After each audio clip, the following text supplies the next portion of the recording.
Hi, everyone. Welcome back to another episode of Living Well or Trying to. I'm your host, Janet. Today's episode is the second part of a conversation that I had with Dr. Julie Huang, who is a naturopathic medicine practitioner and also the co-founder and COO of Noon, which is a company that has a functional mushroom supplement product. They are these beautiful gummies. If you haven't seen them already, you can go check them out on Instagram. Their Instagram page is gorgeous, and the gummy design themselves are beautiful as well. But if you haven't already, you can go back to last week's episode where I kind of introduce her, we get to know her, how she got into the work that she does. And in today's episode, we dig deeper into functional mushrooms in general, being able to distinguish what's the difference between, the kind of mushroom that's like culinary that you cook with versus the one that's like psychedelic that you trip on versus the functional kind, which is actually good for your health and is similar to taking like a daily multivitamin or things like that. But listen more. She obviously is a lot more educated and she explains it a lot better than I do. I really love her messaging around wellness. Her way of viewing wellness is to focus on joy versus like harsh discipline. And that is something that if you are listening to my show, you probably are someone who has had phases or maybe has a general mindset sometimes. If you are quite achievement oriented, you like to plan things, your wellness journey oftentimes can become really rigid and like based on a lot of discipline. And I love that she is pushing the messaging that it needs to be focused on joy and a lot of like self-forgiveness and positive self-talk and self-thinking. If nothing else, I hope that that's the message that you take away from today's episode. But in addition to that, like there is just so much that I learned from talking to her about mushrooms that I think you will enjoy as well. So yeah, that's a pretty long-winded intro, but I hope you enjoy the episode.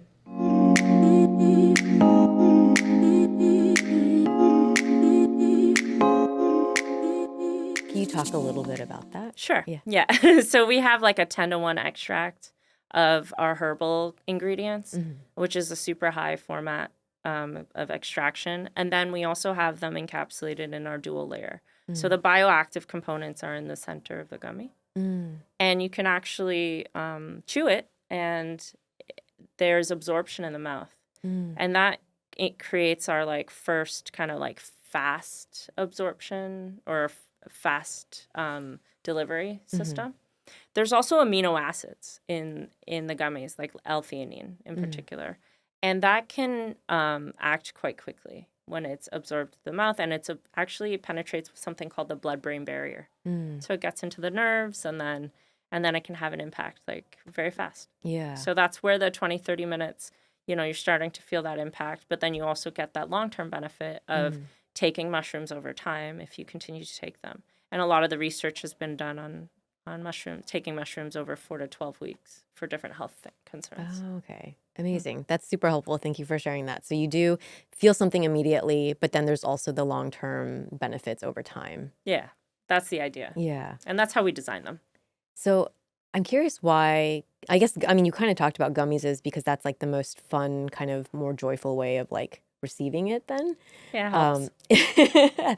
But, there are a lot of gummy supplements on the market now, everything from like hair supplements to vitamins to, anything. Like, what would you, for anyone who's out there kind of trying to decipher this space, how do we know if a gummy is legit? If it's not, like, what are things that we should be like careful and looking out for? That's a good question. I guess what I would say is when I'm in any format, when you're looking at anything, if it's a supplement, that is helpful. So then you can look at where it's being manufactured. There's something called GMP facilities. GMP facilities. And so so it's like about good manufacturing. Okay. So that when they're certified, and we manufacture in GMP, CGMP facilities, then it's the entire process is kind of traceable. Okay. So the quality is a little bit more, a little bit higher. Okay. And then the second thing I look for is formulation. So is this formula something that makes sense? Like, are the ingredients evidence-backed? And it doesn't have to be only like a full-blown trial. Yeah. You can be like, oh, okay, there's some human trials on the ingredients here, and we really, I like that because there's also historical evidence too that you can look at oh, this has been used for thousands of years in like traditional medicine, Right. And it's food. Okay. Yeah. And like a lot of people know about it. Yeah. A good example is like this herb passion flower. You know, if you eat, or have you ever had like passion fruit tea? Yeah. Passion fruit, passion flower. It's delicious. Yeah. So passion fruit, if you have like a passion fruit juice, it's known to be calming in some parts of the world, in South America in particular. They know, like in Brazil, passion fruit, oh, you want to relax. Yeah. That's why you're taking passion fruit. Okay. Like they know. And so that certain herbs have that kind of experiential and anecdotal evidence. Yeah. Yeah. And so we don't want to discount that either. But when you're looking, to answer your question, when you're looking for a supplement, look for manufacturing practices, look for the formulation, and then I would say just make sure it matches what you want for your body. Okay, those are top 3 that are really good for people to look out for them when they're looking for gummies. Yeah. And then when you're looking for our gummy, you want to know, oh, it's sugar-free. So that was really important to us. Yeah. Can you talk a little bit more about that? Like what about Noon's gummy product makes it different than any other functional mushroom gummy in the market right now? Yeah, sure. We're the first to market on this dual layer format. So it's kind of cool because I'm just going to open up one and try it yeah, as you're talking about. For try anyone who's one. watching, they can see on the camera. So you can go ahead and talk about you it. can just open it. There we go. Yeah, so we're the first to market in with our dual layer format.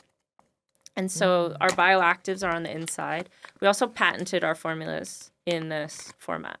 This is such a cool design concept, if anyone can see. It's like a square gummy with a center that is colored. It filled with glows. the glows, yeah. Mm-hmm. So, and the idea is, so you can take one when you chew it. This is Oh my God, it tastes so good. Yeah, I'm glad. It has like a floral quality. Great. Yeah, we tried to make so we really tried to make it taste good. Yeah, I mean it does. Because you can take a lot of bad tasting gummies out there that don't do anything. So the standard dosage is 2. Well, it's 2 to 4 gummies we recommend. But I always say start with 2. And if you chew it, there's going to be some absorption in the mouth. What we wanted to create was like the world's healthiest gummy. That's what we're trying to do. And these days, there's a lot of issues around sugar, especially if you're dealing with things like stress or like the nervous system. Yeah. If you take sugar and you keep that sugar worsens it. Yeah. in there, it really complicates the physiology. Yeah. So we're like, why don't we just try to keep sugar out? And I know there's a lot of conversation around like sugar alternatives and things like that, but we really tried to keep it clean. It's natural flavorings, as natural, like natural ingredients, of course, and non-GMO ingredients as well. Yeah, it definitely, I can say, having tried other like gummy products, it doesn't have that like candy taste. It does taste very natural and like fruit-like, and it's like not too sweet. So but yeah, and that makes a lot of sense. I always just thought people didn't want to have sugar because it's like bad for your health, quote unquote. But if you're doing something specifically for calming your nerves, it also makes sense that sugar would worsen that. So It just makes it more complicated for sure. Yeah. And same with helping with stress. And cortisol, stuff like that, insulin. These pathways respond quite immediately to glucose. So I think it's important that we be mindful of that. Yeah. As we're trying to like kind of get off the sugar train as a country. Yeah. So talking about stress and cortisol levels and all of that, I want to dig into now why particularly functional mushrooms are useful beyond just for general health, but around mental health support. Like the word burnout is so prevalent today. Yeah. It's been for years, I think, especially with everything that's happening in the world, how technology is changing the way everyone works and the way they live their life to become more stress-inducing at points. For sure. I would love if you can talk a little bit about how you define burnout in your practice. Sure. And for someone who wants to understand what is happening at the brain level and at the body level when we're feeling burnout. Yeah, for sure. It's a great point. Burnout is everywhere. And in my practice, it's not a clinical diagnosis. So what we end up, but people come in and I'm like, you're describing burnout. Yeah. Or they might offer it. So it usually looks like fatigue, apathy, a bit of confusion, and we end up conflating a lot of like common conditions into burnout. So that can be even like lower mood, anxiety, I'm cautious to say depression because that's like a clinical diagnosis. But yeah, I often joke with some of my patients, like if you start to think you're burnt out, you probably were like at least 2 weeks ago. Yeah. Like you're probably already past that point. And you're probably in it already because you're starting to catch up cognitively to like recognize, oh, maybe I'm exhausted. And so that can look like sleep disturbance. Like it doesn't, the irony is you're tired and you haven't slept in many days, but you can't sleep because you're so burnt out. It's the worst feeling. I've definitely felt it. So I would say that's usually what burnout looks like. Yeah. And then what is happening in the body though is, so we might, in the mind we're tired, we're burnt out, can't sleep, right? All the, anxious maybe, or just feeling blue. What's happening in the body? So burnout involves essentially something called hypothalamic pituitary adrenal dysregulation. Whoa, that's a mouthful. Yeah, so that it's, or cortisol dysregulation, but we want to talk about like nervous system dysregulation. So there's one part of the nervous system, or one like kind of pathway, it's called the HPA axis, or hypothalamic pituitary adrenal axis. And what that is there's this little part in the brainstem called the hypothalamus, and that basically responds to like danger. And it might receive messages from something called an amygdala. Have you heard of the amygdala? Is that the part of the brain, right? Yeah, amygdala is the part of the brain that perceives like fear, things like that. So the hypothalamus is going to perceive danger. It's going to tell you, or the amygdala will, and we'll have perceptions of danger. Maybe we'll get a text. Maybe we'll get a bill, something. So something that prompts or triggers you. Yeah, so something that causes like a stress trigger. And then what's happening physiologically is the hypothalamus sends a message to the pituitary gland. And these messages are called hormones. And hormones are technically any chemical messenger that travels through the blood. So it doesn't have to be like estrogen and progesterone. The way that we always think about hormones is just relating to, Exactly. So there's like many kinds of hormones. And the hypothalamus is going to send some messages to the pituitary, which you can read in the blood. But then the pituitary is going to actually manage kind of 3 downstream systems. So one is the thyroid that regulates our metabolism, energy. Have you heard of the thyroid? Yes. Yeah. Okay, cool. I actually have to say that nowadays I hear so many more people experiencing thyroid issues. Yeah. I don't know if that's just my personal circle or like worldwide. You've also noticed this in your practice? Yeah, I notice things disproportionately, so I Yeah, can't. But I'm not sure the actual evidence in terms of like the like what's going on. But from what I can observe, certainly there's like more cases. Or maybe people are more aware and they're just asking more questions. Yeah. But yeah, I definitely see a lot of thyroid issues. Okay. And so thyroid can also be like high thirst, not just from like talking a lot, like right now, but just in general. And like kind of changes in hair and the metabolism. So there's a lot of thyroid stuff that's coming about, and it's causing an underactive thyroid, and that can cause weight gain or contribute to it. So we think about the thyroid, it's regulated by this hypothalamic pituitary axis. But the A and HPA axis is actually the adrenal glands. So I like to say the second organ that's regulated by the hypothalamus and the pituitary is the adrenals. And have you heard of the adrenals? Yes. Okay. Yeah. In relation usually to stress. So the adrenals kind of sit nicely on top of the kidneys, and they're these tiny little organs. And one part of it is called the medulla. And the medulla produces, it's like adrenaline. Yeah. And so we all know adrenaline makes the heart race. Yes. But adrenaline also sends blood where you need it. Mm. So if you think about it, okay, they always talk about hunter-gatherer days. Yeah. You need blood to go to your muscles Mm-hmm. because you want to run away from the tiger. Right. Or right. like, For the you know, predator. Yeah. Yeah, or like fight it. I'm not fighting that. But yeah, you want to run away from the tiger. And then so we have the adrenaline pumping there. But where does it come from? So it's like, okay, we get vasodilation, increase in blood flow to the legs. But where's it coming from? The other arm of this kind of almost fight or flight response on the sympathetic nervous system is called the parasympathetic nervous system, or rest and digest response. Have you heard of that? Yes. Yeah. So a lot of people talk about fight or flight, and they're super familiar with like anxiety responses, things like that. Right. But rest and digest actually is really important in relation to everything that we're talking about, because if our fight or flight is on, or if we're pumping adrenaline, it's going to be a lot harder for our body to turn on parasympathetic responses. And so it's going to be harder for us to digest.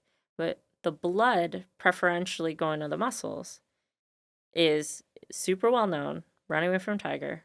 But the adrenaline actually gets picked up by blood vessels that permeate the gut lining, and it shrinks them, shrinks those blood vessels. So if you're like vasoconstricting in your gut lining and you're stressed, it doesn't matter what you eat. It's what you absorb that's going to like make a difference, right? So you're going to be absorbing less nutrients from your, does that make sense? Yeah. Yeah. Yeah. So when we talk about like managing the adrenals, a lot of time we actually have to talk about also like, well, making sure things are absorbed. So because you can take amazing supplements, but you may not absorb them. Does that make sense? Yeah. So if you are in a state of high stress, burnout, whatever that might be, even if you are trying to add even more to your to-do list in terms of taking supplements and doing the right things, it could actually not be like all of that is for nothing if your body is not at a state where it can receive those things. Yeah, where it can absorb it and Yeah. digest. Yeah. So is that where like mushrooms come in? Because my next mushrooms, question is exactly. how these are helping with all of that. Yeah. Yeah. So the adrenal part that's regulated by the hypothalamus, it also that second part of the adrenal is called the cortex, and it produces cortisol. And so we know about cortisol; it's a stress hormone. But the mushrooms going to a lot of the research on mushrooms.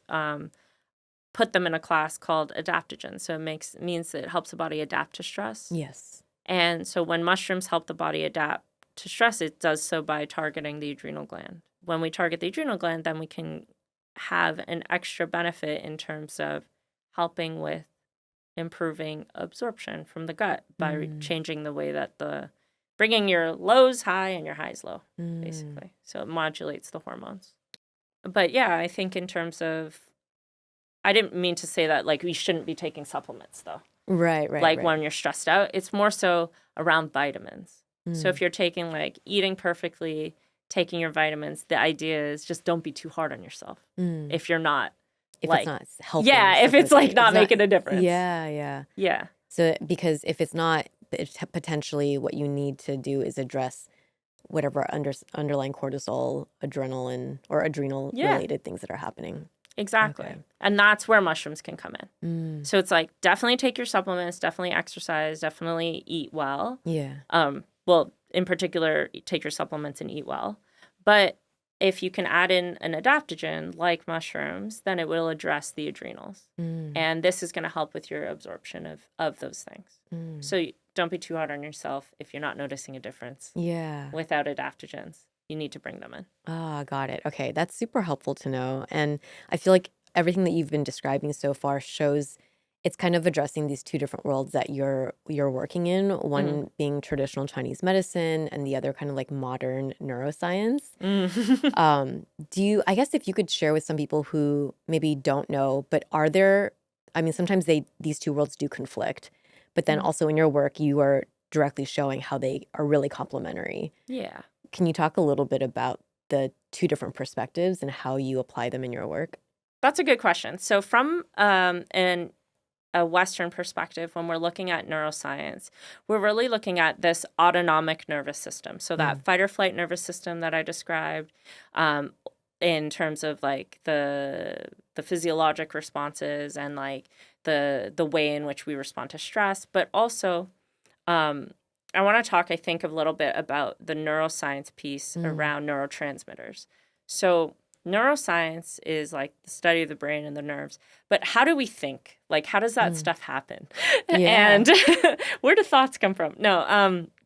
So I what's mean, happening? yeah, that's Like where that is esoteric. Yeah. Yeah, we could go there. But the way that we communicate between nerve cells involves neurotransmitters. So those are like peptide hormones. Those are protein-based hormones that are built from amino acids and vitamins that help us communicate between our nerve cells.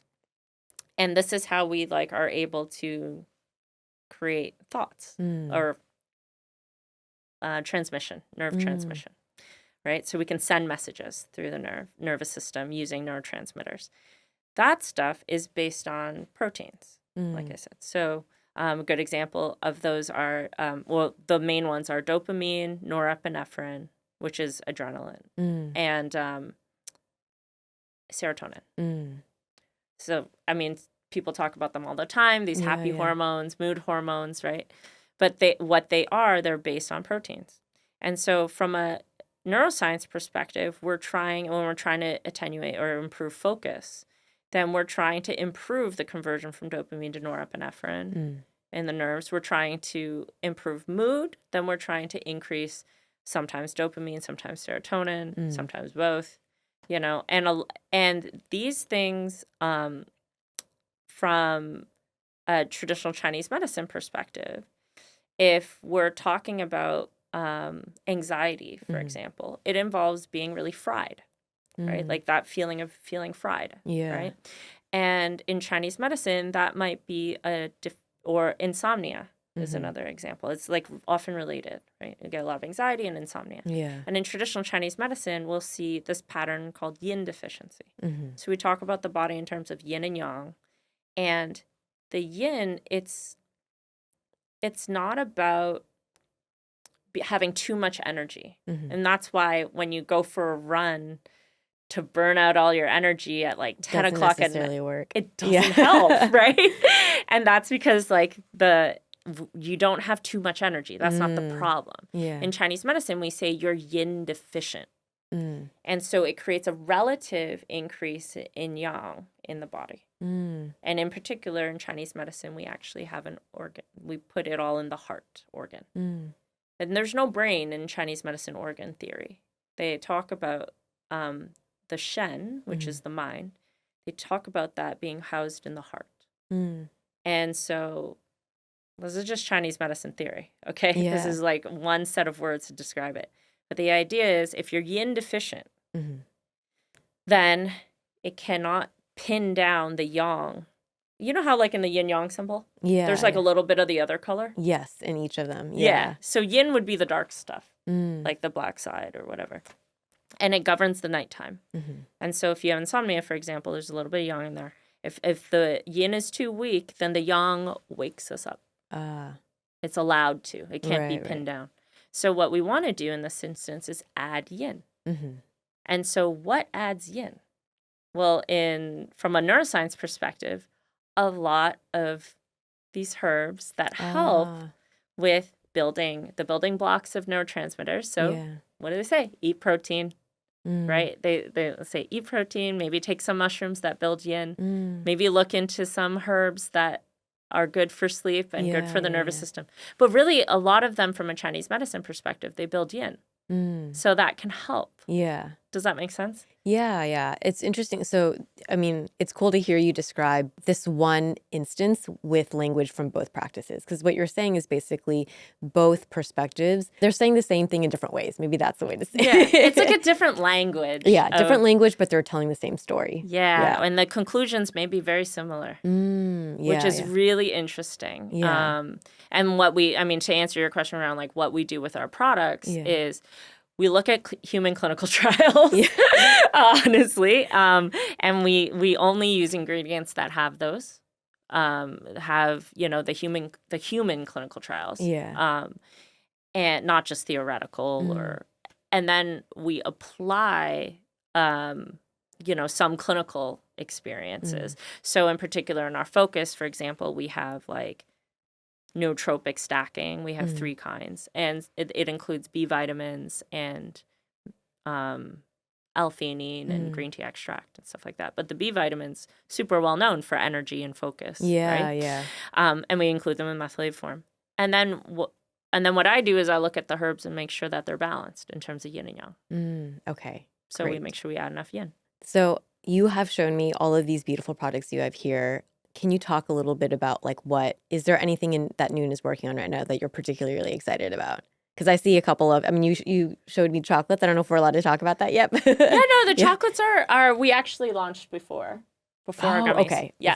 Okay. So we've had our chocolates, and then we launched, so we have these are the dark chocolates. They're called In the Zone. And then we have our matcha chocolate, which is speaking my back language in stock. Because there was a matcha shortage, right? Yeah, that wasn't the issue. Oh, that wasn't. Yeah, but it was summer. They melt. Oh. But yeah, we have a dark chocolate, which is called In the Zone. We have matcha. And so we love to have them back in stock because then we can make like really cute gifts for Christmas and for the holiday season, I guess I should say. Yeah. But we're working on some cool new products around kind of like the non-alc space. So yes, that's so hot right now. Yeah. Non-alcoholic beverages. Like having feeling lifted and like in good mood. Yeah. Good mood products. So we're launching, can't say too much, but we're working on that. Very cool. And we also launched we have some really cool partnerships coming up, so I can't say too much, but you're gonna see like in hospitality and the event space. And then we have launched with TYB. So we have our rewards kind of like social community on TYB. So now in real life, like if people are coming in real life to different events or things that we're running, our community will be able to like just participate a little bit more and also earn like Noon tokens. Very cool. Yeah. So that's pretty fun. Yeah. So for anyone who wants to follow along, where can they find Noon and then also yourself on social media? Yeah. So Noon, we're on Instagram. It's noon.world. Noon.world. It's noon.world. It's noon.world. Yeah. Oh, it's noon.world. Yeah. Like it is. It is. Got it. But there's no is. So it's noon.world. And then on our website, the website domain is noon.world. So noon.world. Yeah, it's a cool domain. Yeah. A .world domain. And then we have, for myself, I'm on Instagram, dr.julie, JuliehWang, Huang. And on TikTok, we're noon.world as well. Noon.world, wonderful. And I know we didn't get into the esoteric side of things, but you share, I've seen on the website at least, that you share kind of your own personal like definitions of wellness and stuff like that. So if there's anything that you want to leave our listeners with as kind of like a parting message, I want to kind of just allow that for you. Thank you. Well, something that was really important to me with making these products was that, when you're like trying to do wellness, but you're not looking forward to it, it feels like a chore. Yeah, it's efforting. And then you can't make changes in your life with this sort of like when you're, I'm like, I keep forgetting to take my capsule or I keep forgetting to take my medicine. And like I've had patients like make huge like expensive purchases and then like never use them, right? And so I think that one way around that, and part of what I wanted to share was that I think that we should focus on making changes that delight us. And that is a really good way to kind of recondition the body out of fight or flight into more rest and digest, almost like because we've been conditioned to burn out, or like if we pull an all-nighter, like we get more money and we get better yeah. grades, Yep, right? yep. And so to undo that conditioning, I want to encourage everyone to just find their own delight, like things that delight them. And that's why we call our products delights. So mushroom gummy delights, right? Because the idea is we can change our habits this way. And there's a neuroscience around changing habits this way. That's beautiful. Thank you so much. Thank you. Thank you so much, Dr. Julie, for being on the show, sharing your wisdom and your fresh perspective on cognitive wellness and functional mushrooms. For our listeners, I hope that you took something, if not many things away, just like I did, things that you can apply to your own wellness routine, to your own cognitive wellness support journey.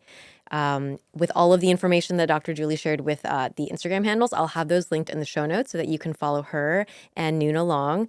And with that, I guess I'll catch you on another episode. And Dr. Julie, thank you so much for being here. Thank you for having me. It was really a pleasure.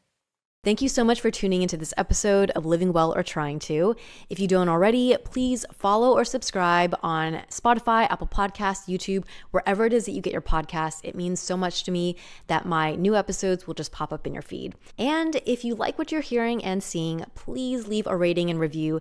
It means so much for a small content creator like myself in this world that is so saturated now to be able to have some feedback from all of you. As always, I so appreciate you. Thank you for lending me your ears, your eyes, your presence, and your attention, especially in today's world when there are so many other places that you could be giving it to.